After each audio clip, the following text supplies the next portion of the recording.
Salve os irmãos com a paz do Senhor. Amém. Estamos aqui nesta noite no culto de cura e libertação. A gente conhece, né, Efésios 6 como o versículo que fala sobre a armadura. A gente até começa lendo ele, só que a gente para num certo ponto aqui. Mas Paulo, além da armadura, ele deixa uma coisa muito importante, que como a irmã que agora há pouco acabou de falar. Gostaria de ler com os irmãos que está em Efésios 6, versículo 18. Orai no Espírito em todas as circunstâncias, com toda petição e humilde insistência. Tendo isso em mente, vigiai com toda perseverança na oração com todos os santos. Em uma outra passagem aqui, que está em 1 Timóteo 2,8, Paulo também diz: portanto, em algumas traduções diz que ele pede, determina, na minha ele diz ordena. Portanto, ordeno que os homens orem em todo o lugar, levantando mãos santas, sem ira e discussões. Irmãos, a gente está vendo aí nos sinais o que isso acontece no mundo, sobre as guerras, e muitos agora começam a especular sobre a volta de Jesus. E não vou dizer que a gente já está na reta final, pois a gente já estava, só creio que o processo está avançando cada vez mais. E eu conversando hoje com o pessoal lá no serviço, a gente estava vendo os vídeos no TikTok e a gente começou a entrar nesse assunto. E a quantidade de pessoas que passam em nossas vidas, que já conheceram a palavra de Deus e se desviaram. Como é grande no mundo hoje em dia a apostasia.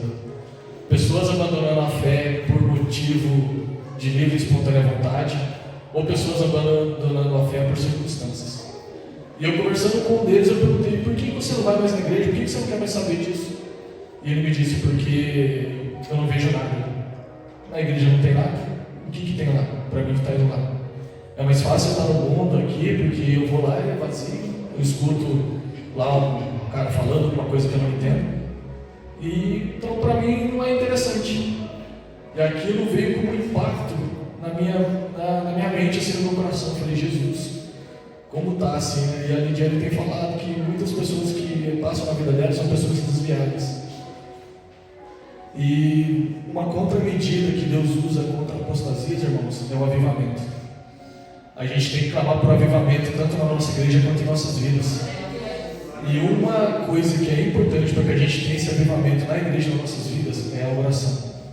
Irmãos, a oração é a coisa mais importante na vida do crente. É a oração. Através da oração a gente recebe de Deus a ordenança. Através de Deus, Ele governa a nossa vida. A gente viu o irmão falando ali que no momento de consagração, onde ele se pôs a orar, a ter tempo para Deus, Deus deu a libertação para ele, Deus deu o refúgio para ele. Isso foi impacto assim, como confirmando no meu coração. E através da oração, antes de qualquer avivamento, antes de qualquer coisa, é importante na nossa vida. E nesses momentos finais da vida, o que o inimigo mais quer fazer com a gente é nos calar. Ele não quer que você faça a vontade dele, ele quer que você faça a sua, como eu já falei aqui da outra vez. É muito mais fácil a gente ter um tempo ali para fazer o nosso serviço, para a gente estar em casa, assistir futebol agora que está na Copa dos clubes. Né? É interessante, então a gente às vezes tem um tempo para isso e a gente... orar, dá para me orar 40 minutos ali, Deus vai entender. Irmãos, a gente tem que ter mais, nesse momento agora, a constante oração. Nós precisamos estar mais em espírito de oração, porque nós estamos numa batalha espiritual. E o que a gente faz através da oração? A gente invoca os poderes espirituais que Deus deu para a gente. A gente invoca os nossos dons espirituais através da oração. Vou falar 3 exemplos. Através da oração você invoca o nome de Jesus Cristo. Através da oração você invoca o sangue de Jesus Cristo. Através da oração você põe a fé em ação. Então, irmãos, a fé e a oração têm que ser constantes em nossa vida. A gente não pode deixar de momento nenhum orar. Orar sem cessar, orar todo o tempo. Paulo diz: eu ordeno que vocês orem. Irmãos, através da oração a gente chama avivamento para nossas vidas. Através da oração a gente recebe a direção de Deus. Através da oração a gente move. Se a gente falha na oração em nossas vidas, a gente é suicídio para qualquer outra área em nossas vidas. Toda a nossa base é a oração. E o Espírito Santo, ele nos convoca a essa intimidade com Ele. No grande dia, vai acontecer que Jesus pode falar com as pessoas. Senhor, em teu nome, nós falamos para ele, eu orei, eu jejuei, eu expulsei demônios, eu fiz milagres, mas ele falava, apartai-vos de mim, pois eu não o conheço. Nesse eu não conheço, ele não quer dizer que ele não conhece você aqui na igreja, mas é a comunhão com ele. E você só vai ter comunhão com o Espírito Santo através da oração. Você tem que entender, irmãos, que como eu já falei, Deus tem falado tanto isso na minha vida, eu estava falando isso para o pessoal do hotel hoje. Vocês falam isso porque vocês não entendem o que é uma intimidade. Vocês creem em um Deus que está lá no trono, distante, que não move. Através da oração você move a mão de Deus ao seu favor. Você também é mão para a área espiritual. E eu falando para eles, vocês têm que conhecer esse Jesus, esse Espírito Santo. Muitas vezes a gente fala aqui como uma forma automática, que é a bênção apostolada. Ele fala sobre o amor de Deus, a graça maravilhosa, a consolação do Espírito Santo do Senhor, seja com todos vós. A doce consolação é a comunhão com o Espírito Santo. Irmãos, busquem mais agora por este momento. A apostasia há 25 milhões de pessoas desviadas no mundo.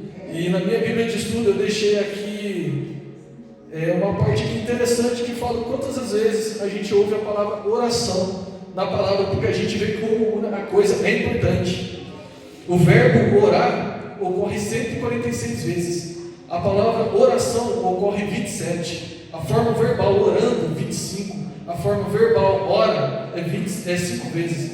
Ou ainda orou ou oraram é 59 vezes. Segundo o estudo na King James aqui, a palavra orar em várias formas é encontrada 370 vezes na Bíblia. Uma palavra, oração e derivados aparecem com tanta frequência na Bíblia. Deveríamos prestar atenção a ela.